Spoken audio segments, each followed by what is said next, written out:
வணக்கம் students. Next நம்ம பார்க்க போகிறது அலைசிங். ஸோ அலைசிங் என்னென்னு பார்க்கலாம். முக்கியமான topic. when the higher frequency interferes with lower frequency. So high frequency என்ன பண்ணுன்னா லோ ஃப்ரீக்வன்சி இப்போ இன்டர்ஃபியர் பண்ணிவிட்டு and appears as a low frequency. ஹையராக இருக்கிறது இப்போ இது ஹையர் ஃப்ரீக்வன்சினா லோ ஃப்ரீக்வன்சி இங்கே இருக்குன்னு வச்சுக்கோமே. இந்த ஹையர் ஃப்ரீக்வன்சி போய் லோ ஃப்ரீக்வன்சி போய் இன்டர்ஃபியர் பண்ணி இந்த ஹையர் என்ன ஆகிடும், லோவர் ஆகிடும், அப்பியர் ஆகும். ஸோ அப்படி இருக்கும்போது நம்மளுக்கு என்ன ஆகும், டேட்டாஸ்லாம் லாஸ்ட் ஆகும். இந்த பிரச்சனைலாம் வரும். இந்த ஃபினாமினன் பேர் தான் அலைசிங்னு சொல்லுவாங்க. சரி, எஃபெக்ட்ஸ் ஆஃப் அலைசிங். இதனால் நம்மளுக்கு என்னென்ன எஃபெக்ட் ஏற்படுது அலைசிங்னால? High and low frequencies interfere with each other, distortion is generated. சிக்னலில் பாதிப்பு ஏற்படும். ஸோ ஒழுங்காக நம்மளுக்கு அவுட்புட்டு கிடைக்காது, டேட்டா வந்து லாஸ்ட் ஆகிடும், அப்புறம் அதை நம்ம திரும்ப ரெக்கவர் பண்ண முடியாது. ஸோ இது எல்லாமே அலைசிங்கில் இருக்கிற எஃபெக்ட்ஸ். சரி, இந்த மாதிரி எஃபெக்ட்ஸ் இருக்குது. அதை நம்ம எப்படி ஓவர் கம் பண்ணலாம்? Different ways of avoid aliasing. Aliasing can be avoided by 2 method. மொதல் மெத்தட் நம்ம என்ன பண்ணணும்னா, சாம்பிளிங் ரேட்டை greater than or equal to 2W. So அதுக்கேற்ற மாதிரி நம்ம அதிகப்படுத்தணும்னா நம்ம இந்த அலைசிங்கை நம்ம என்ன பண்ணலாம், குறைக்கலாம். ஓகேங்களா? ஸோ எஃப்எஸ்னா sampling rate which is greater than or equal to 2W. ஒன்று 2W வைக்கணும், அப்படின்னா 2Wக்கு மேலே வைக்கணும். when the sampling rate is made higher than 2W then the spectrum will not overlap. So நம்ம வந்து 2Wக்கு மேலே வைக்கும் போது அந்த ஹையர் ஃப்ரீக்வன்சி இருக்கு இல்லையா, அது லோவர் ஃப்ரீக்வன்சியில் போய் ஓவர்லேப் ஆகாது. There will be sufficient gap. So அதுக்கு இடையில் நம்மளுக்கு ஒரு கேப் ஏற்பட்டுரும். ஆனால் நம்மளுக்கு என்ன பண்ணலாம்னா ஈஸியாக அந்த அலைசிங்லேருந்து தடுத்துடலாம். ஓகேங்களா? ஸோ இந்த டயக்ராம் பாருங்கள். இப்போது இதான் வந்து எக்ஸ் ஆக்சிஸ், இது ஒய் ஆக்சிஸ். ஸோ எக்ஸ் ஆக்சிஸில் நம்ம எஃப் வச்சுருக்கோம், ஒய் ஆக்சிஸில் x of del of f. ஓகேங்களா? சரி, இப்போது இதெல்லாமே சிக்னல்ஸ். ஓகேங்களா? இப்போது நம்ம வந்து என்ன பயன்படுத்திருக்கோம், இந்த எஃப்எஸ் வேல்யூ கிரேட்டர் தென், அதாவது greater than or equal to 2W use பண்ணும்போது இந்த மாதிரி இந்த ஃப்ரீக்வன்சிஸ், அந்த ஃப்ரீக்வன்சிக்கு இடையில் நம்மளுக்கு ஒரு கேப் ஒன்று ஏற்பட்டுரும். ஓகேங்களா? ஸோ இது W, இது எஃப்எஸ்னால் இது ரெண்டுத்துக்குள்ள கேப் எவ்வளோ சொல்லலாம், எஃப்எஸ் மைனஸ் டபிள்யூன்னு சொல்லலாம். ஸோ இந்த கேப் ஏற்படுத்தினால நம்மளுக்கு என்ன பண்ணலாம்னா இந்த அலைசிங் அந்த ஹையர் ஃப்ரீக்வன்சியில் லோவர் ஃப்ரீக்வன்சியில் போய் ஓவர்லேப் ஆகிட்டு, அதாவது இன்டர்ஃபியர் ஆகிட்டு நம்மளுக்கு அந்த பிரச்சனை இல்லாமல் பார்த்துக்கும். அப்போது திஸ் கேப் அவாய்ட் அலைசிங். ஓகேங்களா? ஸோ இந்த மாதிரி ரெண்டு சிக்னலுக்கு இடையில் வந்து நம்மளுக்கு கேப் ஏற்பட்டுரும், அதாவது அந்த ஃப்ரீக்வன்சிக்கு இடையில். ஸோ அந்த கேப் தான் நம்மளுக்கு என்ன பண்ணுது, அலைசிங்கை அவாய்ட் பண்ணி கொடுக்குது. நெக்ஸ்ட் இன்னொரு method, strictly band limit the signal to W. அதாவது நார்மலாக நம்மளுக்கு சாம்பிளிங் ஃப்ரீக்வன்சி ரேட் என்ன வச்சுருக்கோம், 2W. The ideally speaking there should be no aliasing. So normal ஸ்பீக்கிங்கில் வந்து எந்த ஒரு அலைசிங் ஏற்படாது. But there can be few components higher than 2W. So இந்த 2Wக்கு மேலே இருக்கிற காம்போனன்ட்ஸ்லாம் வந்து என்ன ஆகும், நம்மளுக்கு இந்த அலைசிங் பிரச்சனை ஏற்படும். தேர் காம்போனன்ட்ஸ் கிரியேட் அலைசிங். ஸோ அந்த காம்போனண்ட் என்ன பண்ணும், அலைசிங்கை க்ரியேட் பண்ணும். அப்போ நம்ம என்ன பண்ணோம்னா லோ பாஸ் ஃபில்டரை நம்ம யூஸ் பண்ணணும். ஓகேங்களா? முதல்ல அந்த சிக்னலை சாம்பிள் பண்ணுறதுக்கு முன்னாடி லோ பாஸ் ஃபில்டரை பயன்படுத்தணும். டயக்ராமில் ஈஸியாக புரியும் பாருங்கள். இப்போது x dash of t signal இருக்குது. இந்த சிக்னலை சாம்பிள் பண்ணுறதுக்கு முன்னாடி நம்ம band limiting low pass filter பண்ணிட்டோம்னா நம்மளுக்கு அந்த அலைசிங் பிரச்சனை இருக்காது. அப்புறமா என்ன பண்ணலாம், இதுலேருந்து வந்த சிக்னலை அப்படியே சாம்பிளர் மூலயமா லாஸ்ட்டில் எக்ஸ் டெல் ஆஃப் டி நம்மளுக்கு அவுட்புட் சிக்னலுக்கு வந்துடும். ஓகேங்களா?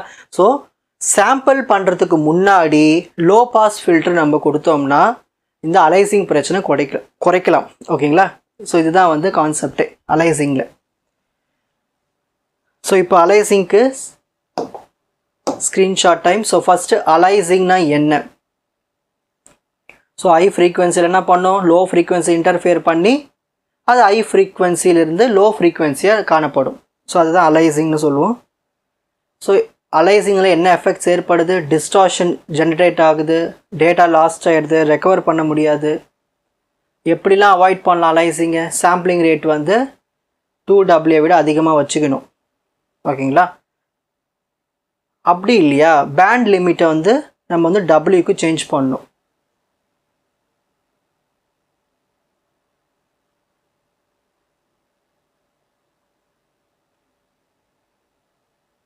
ஸோ நம்ம என்ன பண்ணணும், லோ பாஸ் ஃபில்டரை பயன்படுத்தி அந்த சிக்னலை முதல்ல அலைசிங்லேருந்து தடுத்துட்டு அப்புறமா சாம்பிளிங் பண்ணணும்.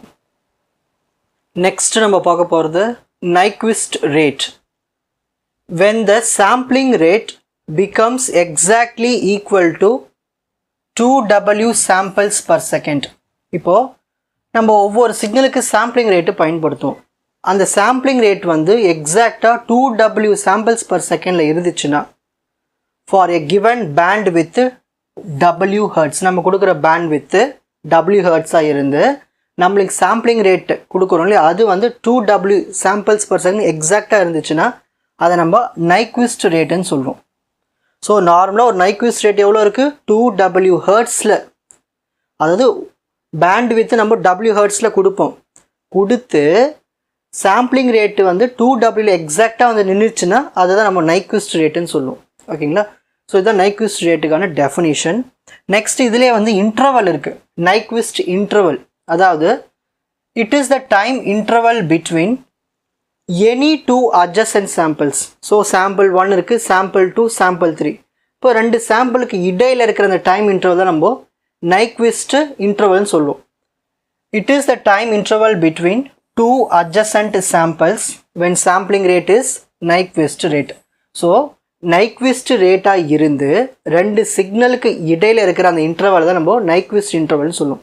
இப்போ சாம்பிள் 1, சாம்பிள் 2 இது ரெண்டுமே வந்து எக்ஸாக்டாக 2Wல இருக்குன்னு வச்சுப்போமே, 2Wல இருக்கும்போது அதுக்கு இடையில் இருக்கிற அந்த டைம் இன்டர்வல் தான் நம்ம நைக்விஸ்ட் இன்டர்வல்னு சொல்லுவோம்.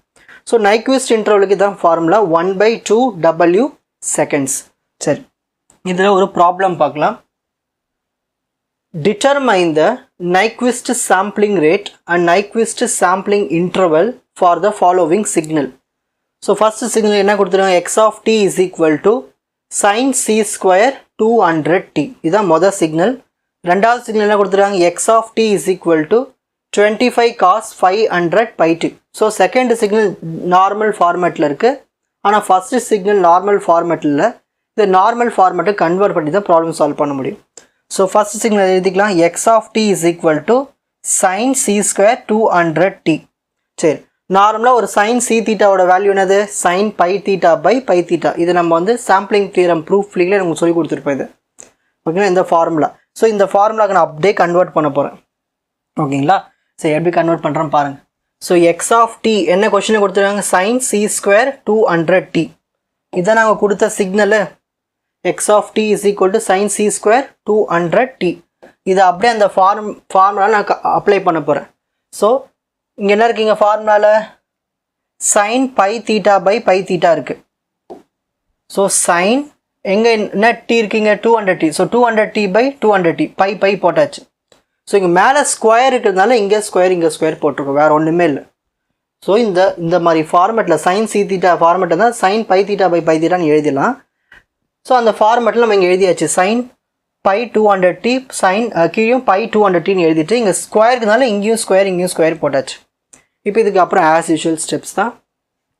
Sign square 200 into pi 200 pi t. Next 200 into pi 200 pi t the whole square. Next நல்லா கவனிங்க, இப்போது ஒரு நார்மலாக ஒரு சைன் ஸ்கொயர் தீட்டா எப்படி எழுதலாம், 1 மைனஸ் காஸ் 2 தீட்டா பை 2ன்னு எழுதலாம். ஸோ இங்கே சைன் ஸ்கொயர் இருக்குது, இதுதான் வந்து தீட்டா. அப்போ 1 மைனஸ் காஸ் 2 தீட்டானா இருக்குது 200 பை டி பை 2. நெக்ஸ்ட் இதை எடுத்து அப்படிங்க எழுதிக்கங்க.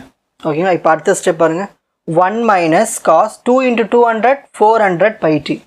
நெக்ஸ்ட் இதை எடுத்து அப்படிங்க எழுதிக்கலாம். இப்போ அடுத்த ஸ்டெப் பாருங்கள், x of t is equal to, இதை நான் பிரித்து எழுத போகிறேன். இது எப்படி பிரித்து போதும், first 1/2 200 pi t the whole square, அதை முதல்ல எழுதிடுறேன்.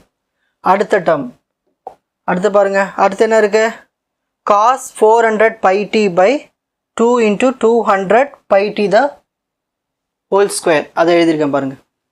Cos 400 pi t by 2 into 200 pi t the whole square. புரியுதுங்களா? இந்த 1 எடுத்து ஒரு term 1/2 into 200 pi t the whole square minus இப்போ அடுத்த டேர்ம், இப்போ இந்த டேர்மை எழுதியிருக்கேன். ஸோ இந்த மாதிரி ரெண்டாக பிரித்து எழுதியாச்சு. ஓகேங்களா, இப்போ கம்பேர் பண்ண போகிறோம். கம்பேர் அபோவ் ஈக்குவேஷன் வித் எந்த ஈக்குவேஷனோட கம்பேர் பண்ண போகிறோம், இங்கே பாருங்கள். ஸோ நம்மளுக்கு கொடுத்துருக்கிற சிக்னலுக்கு இந்த ஈக்குவேஷனை கம்பேர் பண்ண போகிறோம். ஓகேங்களா? So compare above equation. So x of t is equal to இதுதான் வந்து a1 மைனஸ் இதுதான் வந்து a2 காஸ் இதுதான் 2 pi ft. So 2 pi ft. ஓகேங்களா? சரி, இதில் நம்ம ஃப்ரீக்வன்சி மட்டும் கண்டுபிடிக்க போகிறோம். ஸோ ஃப்ரீக்வன்சி இங்கே என்ன இருக்கீங்க 2 பை f இருக்குது. 2 பை f இருக்குது. இங்கே என்ன இருக்கீங்க 2 பை f இருக்க இடத்துல 400 பை இருக்குது. அப்போ pi pi cancel, 2 1s are 2 200s are. அப்போ f இஸ் ஈக்குவல் டு என்ன வரும் 200ன்னு வரும். அப்போது f வந்து 200 hertz. Next w equal to, so w வந்து எப்படி கண்டுபிடிக்கலாம்னா இங்கே எதுவுமே டபிள்யூலாம் கொடுக்கல. ஸோ டேரெக்டாக நீங்கள் என்ன யூஸ் பண்ணிக்கலாம் 200 ஹெர்ட்ஸ்னு யூஸ் பண்ணிக்கலாம் w. ஓகேங்களா? ஸோ நம்மளுக்கு என்ன ஃப்ரீக்வன்சிக்கு தான் w. So Nyquist rate is equal to 2 into w. So w என்ன இருக்குது 200. 2 into 200 400 ஹெர்ட்ஸ் தான் நைக்விஸ்ட் ரேட். ஓகேங்களா? நெக்ஸ்ட் அடுத்த சிக்னல் பார்க்கலாம். ஸோ அதுக்கு மாதிரி நைக்விஸ்ட் இன்டர்வலும் கண்டுபிடிக்கணும் இல்லையா? இன்டர்வல் ஃபார்முலா என்னது 1/2w. ஸோ 1/2 into w என்னது 200. So 2 into 200 400. இந்த w வந்து நம்மளுக்கு என்ன ஃப்ரீக்வன்சி கிடச்சிருக்கோ அதான் wன்னு எடுத்துக்கணும். ஓகேங்களா? சரி, 1/2 into 200 வரும் 1/400 வரும். ஸோ அதை பாயிண்டில் போட்டிங்கன்னா நம்மளுக்கு 2.5 m second. 2.5 into 10 power minus 3 வச்சுக்கோங்க, மில்லி செகண்டில் வரும். ஓகேங்களா? ஸோ 1/400 டிவைட் பண்ணும்போது நம்மளுக்கு 2.5 into 10 power minus 3க்கு அந்த ஃபார்மேட்டில் எழுதுங்க. So 2.5 m second. ஸோ இந்த 10 power minus 3க்கு பதிலாக mன்னு போட்டாச்சு. நெக்ஸ்ட் அடுத்த சிக்னல் என்ன கொடுத்துருக்காங்க x of t is equal to 25 cos 500 pi t. சரி, இது டேரெக்டாகவே இருக்குது. இது எப்படி இருக்குது டேரெக்டாகவே இருக்குது. ஸோ இதுதான் நம்மளுக்கு என்னது 2 pi ft. So 2 pi ft is equal to என்ன இருக்கீங்க 500 pi t. So first by cancel பண்ணுவோம், டி கேன்சல் பண்ணுவோம். அப்போ நம்மளுக்கு என்ன இருக்கும் 2f is equal to 500. அப்போ f வேல்யூ என்ன இருக்கும் 500 divided by 2 250. அப்போ f வந்து 250. அப்போ w என்ன தான் நம்மளுக்கு என்ன வரும் 250 தான் w. சரி, Nyquist rate is equal to 2 into w. So 2 into 250 என்ன வரும் 500 ஹெர்ட்ஸ் தான் நைக்விஸ்ட் ரேட். இப்போ நம்ம என்ன கண்டுபிடிக்கணும் நைக்விஸ்ட் இன்டர்வல் கண்டுபிடிக்கணும். So 1/2w. So 1/2 into w என்னது 250 1/500. ஸோ நம்மளுக்கு ஆன்சர் வந்து 2 into 10 power minus 3 செகண்ட்னு வரும். ஸோ அதை வந்து நான் 2 இந்த 10 power minus 3 வந்து மில்லி செகண்ட்னு எழுதியிருக்கேன். ஓகேங்களா? இப்போ ஸ்க்ரீன்ஷாட் டைம். ஸோ ஃபஸ்ட்டு நைக்விஸ்ட் ரேட்னா என்ன ஓகேங்களா அதை எழுதணும். அதாவது நம்ம பேண்ட் வித் டபிள்யூவில் கொடுக்கும்போது சாம்பிளிங் அப்போது எக்ஸாக்டாக அந்த 2w வரும்போது அதை நைக்விஸ்ட் ரேட்டுன்னு சொல்லுவோம். ஸோ ஏதாவது 2 சாம்பிள்ஸ் வந்து நைக்விஸ்ட் ரேட்டை ஃபாலோ பண்ணி அதுக்கிடையில் இருக்கிற அந்த டைம் இன்டர்வல் தான் நம்ம நைக்விஸ்ட் இன்டர்வல்னு சொல்லுவோம். நெக்ஸ்ட்டு அதுக்கான ஒரு ப்ராப்ளம். ஃபஸ்ட்டு ப்ராப்ளமில் இந்த இடத்துல இந்த ஃபார்மேட்டில் வரணும். அதாவது இப்போ இங்கே எப்படி இருக்கீங்க 2 pi ft, அதாவது பை இருக்குங்களா இந்த இடத்துல பை வரல. ஸோ அந்த பை வர வைக்கணும். ஸோ அதுக்கேற்ற மாதிரி ஃபார்மேட்டை கன்வெர்ட் பண்ணிவிட்டு நம்ம ப்ராப்ளம் சால்வ் பண்ணோம். நம்மளுக்கு ஈஸியாக அந்த ஃப்ரீக்வன்சி கண்டுபிடிச்சிடலாம் f வேல்யூ. ஸோ அதுலேருந்து நம்ம w யூஸ் பண்ணி f தான் நம்ம w யூஸ் பண்ணி நைக்விஸ்ட் ரேட்டும் நைக்விஸ்ட் இன்டர்வலும் கண்டுபிடிச்சிடலாம். ஸோ சேம் செகண்ட் ப்ராப்ளமுக்கும் அதே மாதிரி தான் நைக்விஸ்ட் ரேட்டு நைக்விஸ்ட் இன்டர்வல். உங்களுக்கு இந்த கண்டென்ட் ஈஸியாக புரிஞ்சிருக்கும்னு நினைக்கிறேன். வாட்ச் அதர் எபிசோட்ஸ் இன் த appropriate playlist. Fuji silver academy strength success clarity. வணக்கம்.